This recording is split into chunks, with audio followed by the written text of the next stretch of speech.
Ice cream with turon muna. Sa sobrang tagal dumating ng aming pagkain, ganito ang itsura namin. Alhamdulillah, nakapamili na nga rin pala kami ng mga susuotin namin bukas. Andito na kami sa loob ng venue, dito sa Ramon Magsaysay Center. Ito ang kanilang invitation, Jonald and Aitana Wedding.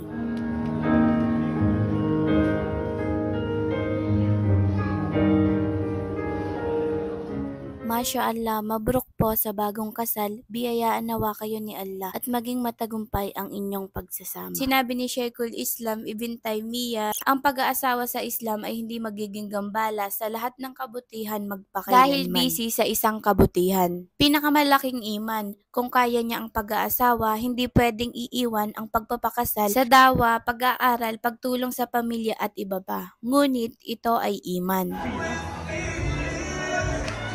Masya Allah, nakakatuwa ang setup nila. Mula sa pagkain hanggang sa venue. Muslim and non-Muslim ang mga guests nila. Merong mga games na talagang related sa Islam at mga non-Muslim ang sumasagot. Merong souvenir, sayang lang nalobat ako. Ang ganda ng same day edit nila. Parang pinikula na nanonood sa sinehan. Yun lang, bye! Para naman po sa nakapanood at umabot hanggang dulo sa video na ito, sa mga nagnanais po ng Adelia 3-in-1 para makatanggap, ito lamang po ang gagawin. I-follow ang aking Facebook page, i-share ang video na ito at itag sa inyong Facebook friends. Abangan sa aking next video ang nanalo.